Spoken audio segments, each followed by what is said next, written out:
অর্ক, আমার ম্যারিড লাইফকে একমাত্র তুই সেভ করতে পারিস। মানে আমি এই ক্ষেত্রে তোকে কিভাবে হেল্প করতে পারি? পারিস, কুসুমকে বিয়ে করে।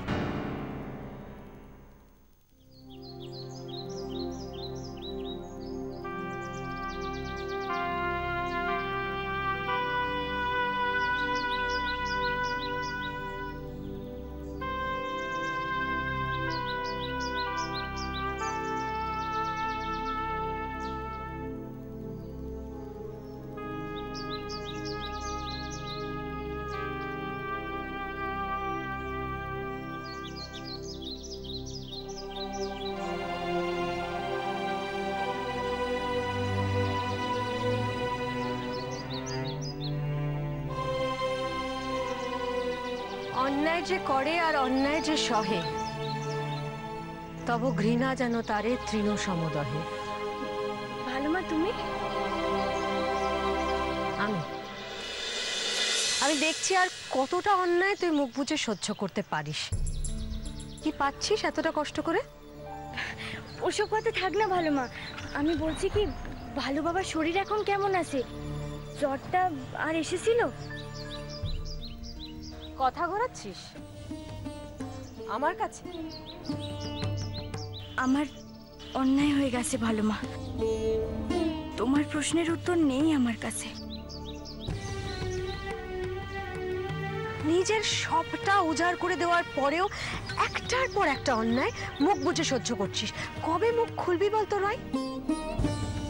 কবে অন্যায়ের প্রতিবাদ করতে শিখবি? কবে তুই বুঝবি যে অন্যায় করা আর অন্যায় সহ্য করা দুটোই সমান অপরাধ?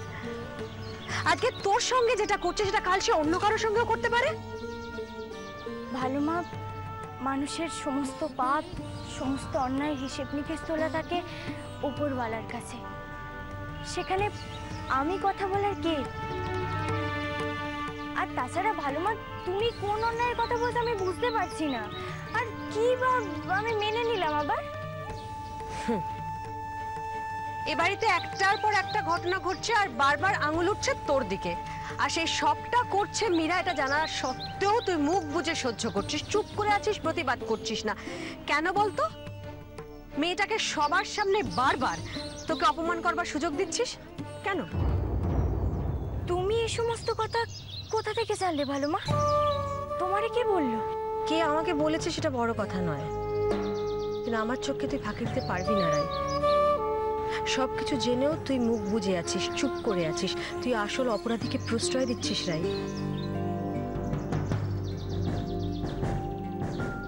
তুই কি করবো বলতো তোকে নিয়ে?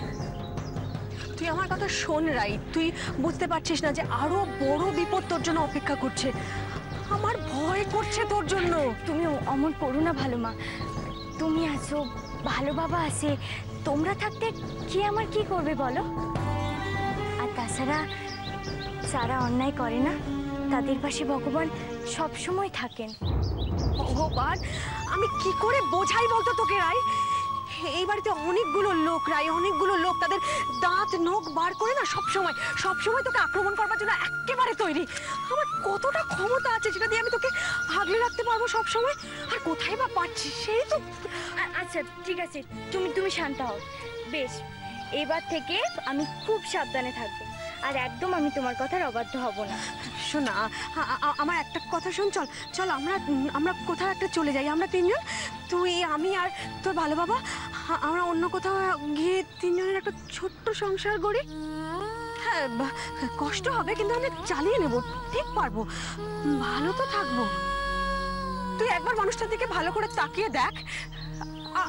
আমি বাঁচিয়ে রাখতে পারবো না তোর কিছু একটা হলে। তুই কি বলছিস?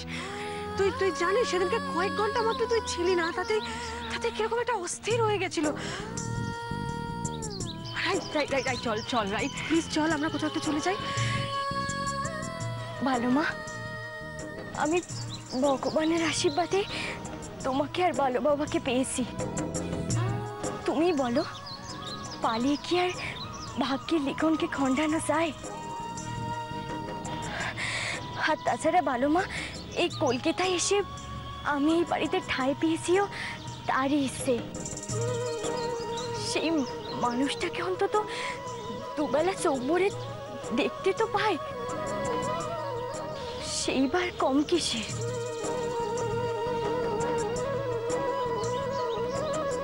ভালো মা, তুমি সেটুকু অন্তত আমার থেকে কেড়ে নিও না।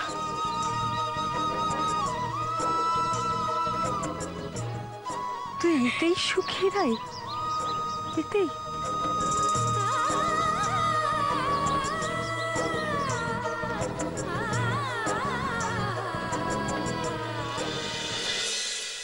ইম্পসিবল।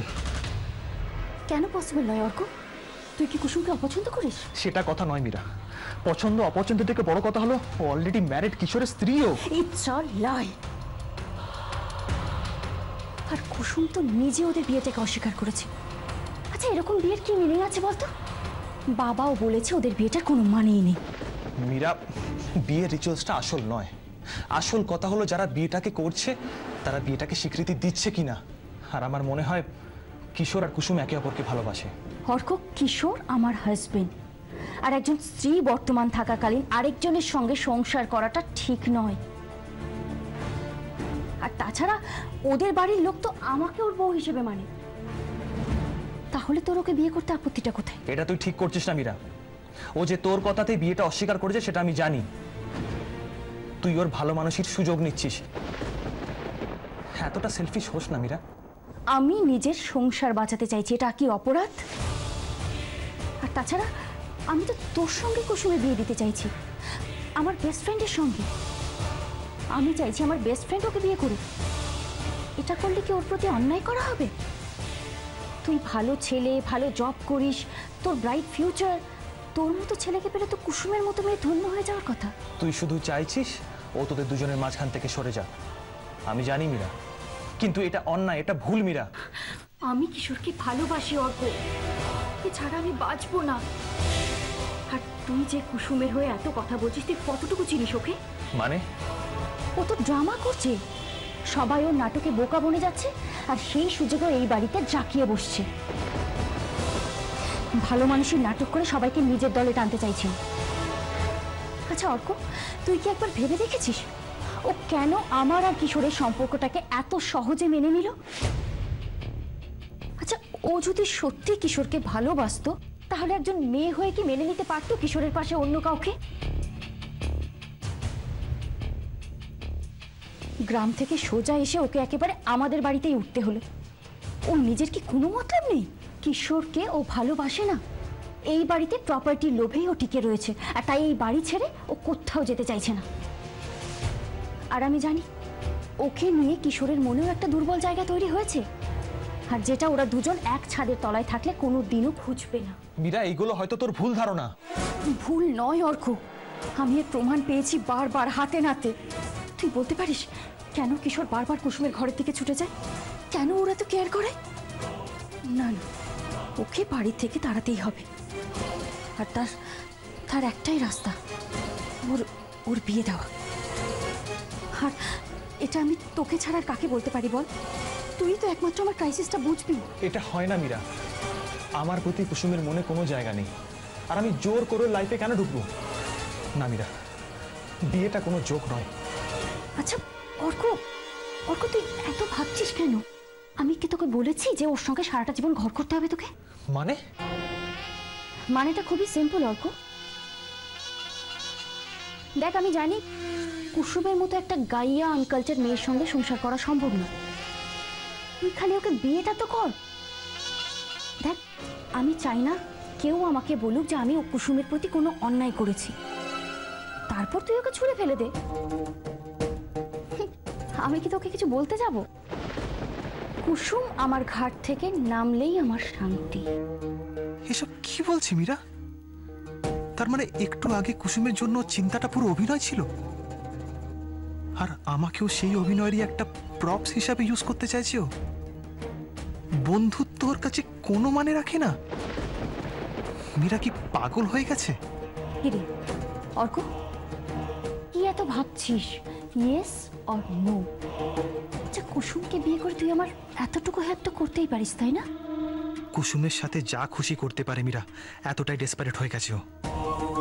আমি না হলে ওকে যে কারোর সাথে ঝুলিয়ে দেবে। গোপালের সাথেও তো মীরাই কুসুমকে পাঠিয়েছিল। মেয়েটা তো বিক্রি হয়ে যাচ্ছিল। না, মীরার হাতে কুসুমকে ছেড়ে রাখাটা নিরাপদ হবে না। আচ্ছা, একটা ছোট্ট ডিসিশন নিতে তোর এত সময় লাগছে? কিছু তো বল। আচ্ছা, কুসুম এতে কেন রাজি হবে? আর আমি বা বিয়ে কেন করবো ওকে? আর তাছাড়া বাড়ির লোক তারা কি মেনে নেবে? তোর মতো ছেলে কুসুমকে বিয়ে করতে চাইছে জানলে বাড়ির কারোর আপত্তি হবে বলে আমার মনে হয় না। তুই শুধু বল তুই রাজি কিনা। দেখ অর্ক, তুই আমার বন্ধু, তুই বন্ধুর জন্য এটুকু করতে পারবি না? অর্ক, অর্ক, আমি কিশোরকে ছাড়া বাঁচবো না রে। বেশ, যদি এ বিয়েতে কুসুমের কোনো আপত্তি না থাকে তাহলে আমিও রাজি। Thank you Arko, thank you so much, thank you. কুসুমকে মীরার হাত থেকে বাঁচানোর জন্য এইটা আমাকে করতেই হবে।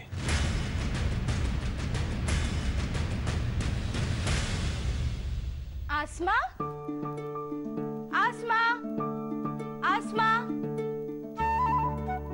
কেউ নেই নাকি? আসমা,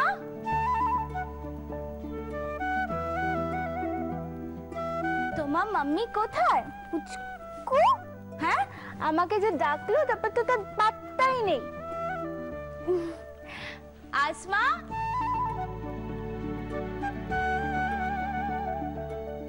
আসমা,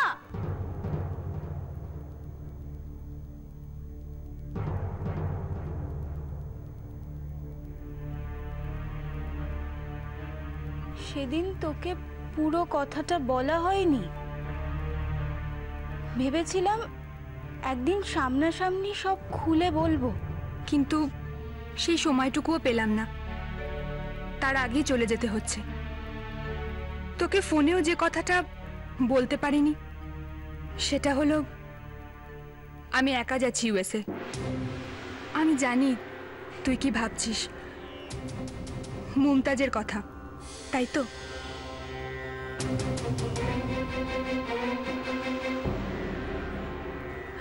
ওকে আমি কোনো অনাথ আশ্রমে রেখে যাব ভাবছিলাম। আমি একটা নতুন জীবন শুরু করতে চলেছি বৃন্দা। সেখানে কোনো পুরনো স্মৃতিকে বয়ে নিয়ে গিয়ে আমি আমার জীবনটাকে আর জটিল করে তুলতে চাইছি না। সেদিন তোর কথা শুনে আর মুমতাজের প্রতি একটা স্বাভাবিক স্নেহ দেখে মনে হলো কোনো অনাথ আশ্রমের চাইতে ও তোর কাছে অনেক ভালো থাকবে। তাই ওকে তোর দায়িত্বে রেখে গেলাম।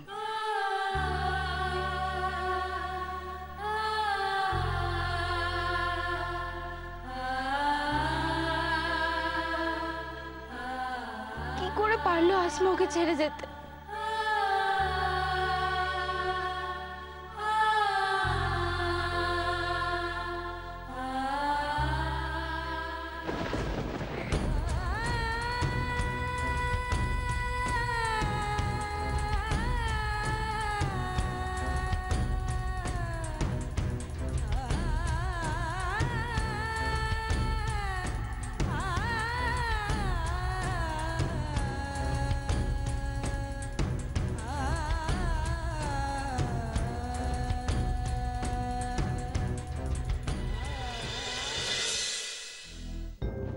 তোর সামনে দাঁড়িয়ে আমি কিছুতেই তোকে এই কথাগুলো বলতে পারতাম না বৃন্দা।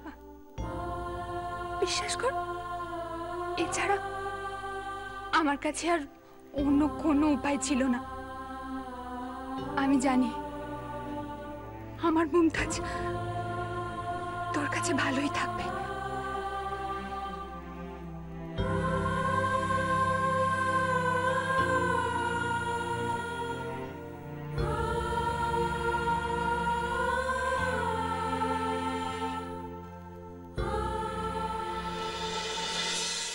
কদিনের জন্য এই বাড়ি থেকে বাপের বাড়ি পালাবো নাকি? আমার তো জলে কুমির আর ডাঙায় বাঘের মতো হাল হয়েছে। একদিকে পিমনি আমার পেট থেকে সমস্ত কথা বের করে নিল, আর অন্যদিকে মীরা আমায় শাসিয়ে রেখেছে। হে ভগবান, এখন এখন পিমনি যদি মীরাকে সমস্ত কথা বলে দেয় তাহলে শাড়ি গয়না স্বপ্ন তো দূরস্থ, মীরা আমাকে এই বাড়ি থেকেই বের করে দেবে। এই কমলিকা, তোমার জন্য একটা হেভি সারপ্রাইজ আছে। তোমার শাহরুখ খানের সিনেমা বেরিয়ে ডিনার। কি হলো? আরে চটপট রেডি হয় না, তোমার 2 ঘন্টা লাগবে মুখে রং মাখতে। তোমার লজ্জা করছে না এরকম দাঁত বের করতে? কেন লজ্জা করবে কেন? আমি তো এখন দিনে 2 বেলা করে দাঁত মাজি। কেমন চকচক করছে? তুমি আমার চোখের সামনে থেকে সরে যাও। তুমি দাঁত মাজো নাকি দাঁত ধার দাও আমার মাথাটা চিবিয়ে খাওয়ার জন্য? বাপরে, তুমি তো দেখছি ভলক্যানোর মতো করে ফুটছো। কি হয়েছে কেসটা? বাড়ির সকলের সামনে আমাকে অপদস্থ করে এসে এখন জিজ্ঞেস করছেন কেসটা কি হয়েছে। এই তুমি ওই হাটটার কথা সবার সামনে বললে কেন? হ্যাঁ, চোর চোর কত কিছু শুনতে হলো আমাকে। এই দেখো, তোমাকে চোর চাচর কে কখন বললো? আর আমি বা তোমাকে কেস খাওয়ালাম কখন? পিমনি তো নিজেই স্বীকার করলো যে পিমনি ওইটা তোমাকে দিয়েছিল পালিশ করে নিয়ে আসতে। তুমি না সব ব্যাপারে কেমন আমার দোষ ধরো দেখেছো? তুমি বলার পরেই তো সবাই মিলে এসে হামলা করে ওকে জেরা শুরু করলো, সন্দেহ করলো। তখন তো তুমি চুপ করেছিলে। ভাগ্যিস পিমনি সত্যিটা বললো। পিমনি সত্যিটা বলার আগে অব্দি সবাই আমাকে চোর ভাবছিল। আরে আরে সেটা তো ভুল করে ভাবছিল বোকা। আচ্ছা তুমি একবার ভাবো, তুমি এই বাড়ির বউ, তোমায় কেউ চোর ভাবতে পারে? হ্যাঁ, ভাবতে তো আর ট্যাক্স লাগে না। না, এই বাড়ির লোকজনের ভাবনাটা দেখেই সেটা আমি বুঝতে পেরেছি। কি বদনাম, কি বদনাম! ছি ছি ছি ছি। এই বাড়িতে বউ হয়ে আসার পর থেকে এরকম বদনাম কখনো পাইনি। শাহরুখ খানেরও ক্ষমতা নেই ওর রাগ ভাঙায়। আমি চেষ্টা করি। ঠিক আছে, আমি স্বীকার করছি, আমি ভুল করেছি। আমার ওরকম সবার সামনে দুম করে হারের কথাটা বলে দেওয়া ঠিক হয়নি। সব দোষ আমার। হ্যাঁ, তোমারই তো দোষ এটা। স্বীকার করলাম তো। এখন বলো কি করতে হবে? কান ধরবো? উঠবস করছি? তুমি কি করলে তোমার রাগ কমবে বলো? ঠিক আছে, আমার পিঠে ঘুম ঘুম করে 2টো কিল মেরে দাও। এই শোনো, এই ছোটখাটো জিনিস আমার চলবে না। হ্যাঁ, তবে ওটা কিছু খসবে মনে হচ্ছে। বলছি কি, ওই পিমনির মতো ওরকমই একটা আমার হার্ট চাই, একেবারে সেম টু সেম। হ্যাঁ, মনে থাকবে?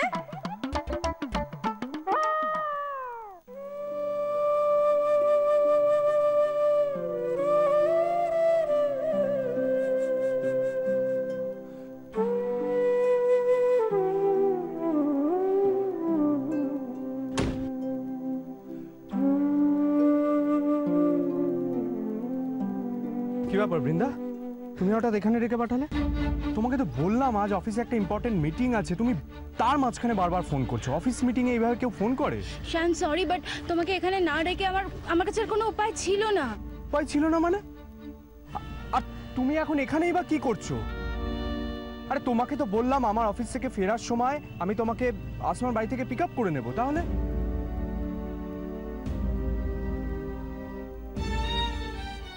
শোনো, আসো।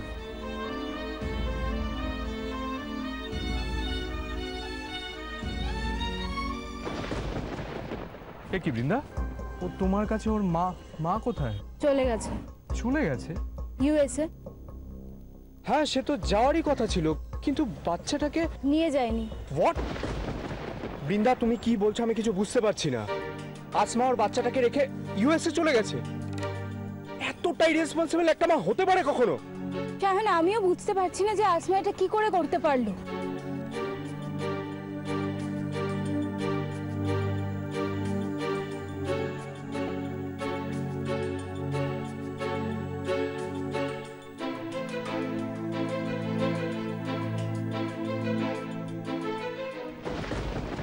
আমার বলা কথাগুলো যদি বুঝতে অসুবিধা হয় তাহলে এটা পড়ে দেখতে পারো। কিন্তু বৃন্দা, ও তোমাকে কতদিন চেনে? শুধু ধর্মগত নয়, ওর সাথে তোমার অনেক তফাৎ। তাছাড়া ও জানেই না তুমি কিভাবে কোন সিচুয়েশনে আছো।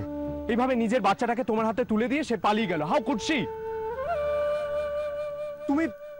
আমি কিন্তু তোমাকে এসবের মধ্যে পড়তে দেব না বৃন্দা, না।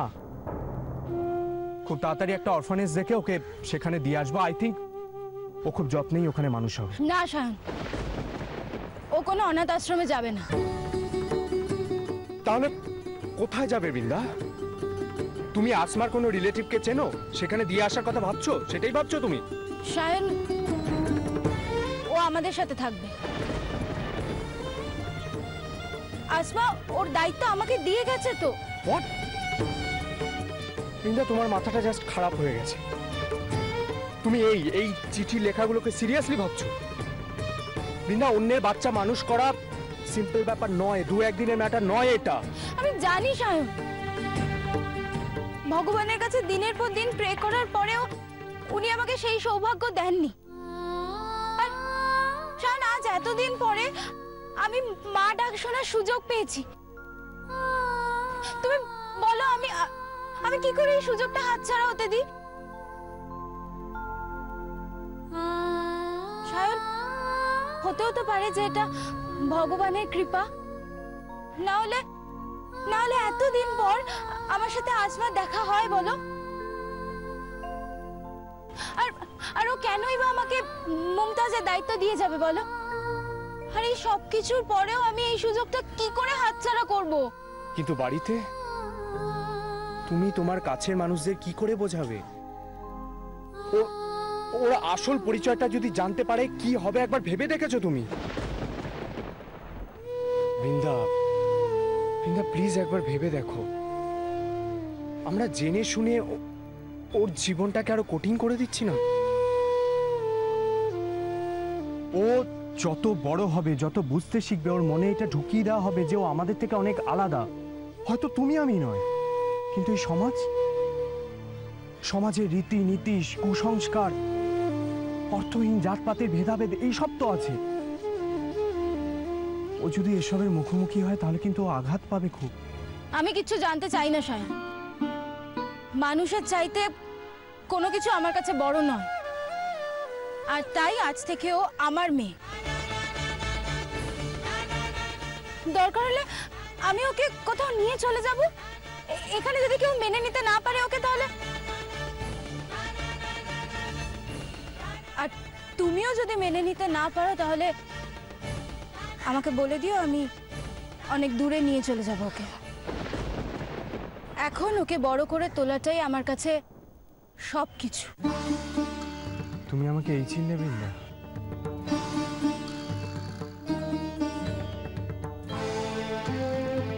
আজ তোমার মুখের দিকে তাকিয়ে আমার ওকে মেনে নিতে কোনো আপত্তি নেই।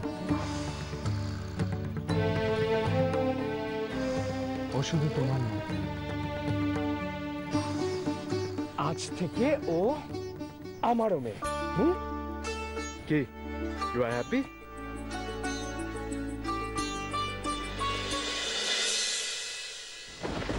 এভাবে এত রাতে আপনি আমাকে এখানে নিয়ে এসেছেন কেন?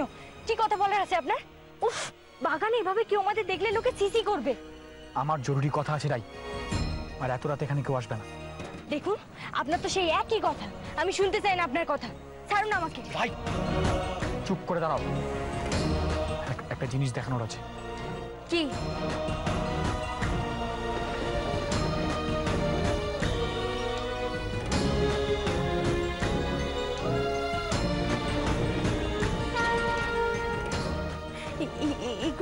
এগুলো সেদিনের। এগুলো আপনি পেলেন কোথা থেকে? মীরার আলমারি থেকে।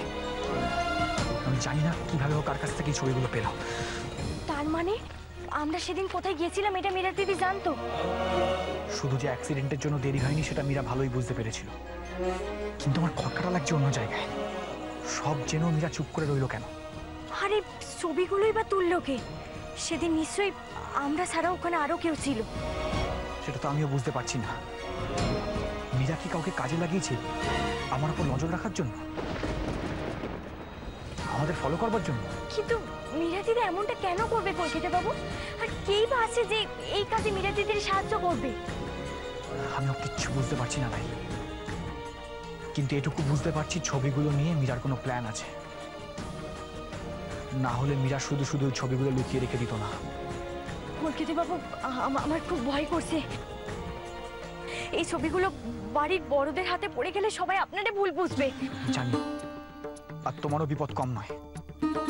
এমনিতেই মীরা নানাভাবে তোমাকে বাড়ি থেকে সরাতে চাইছে।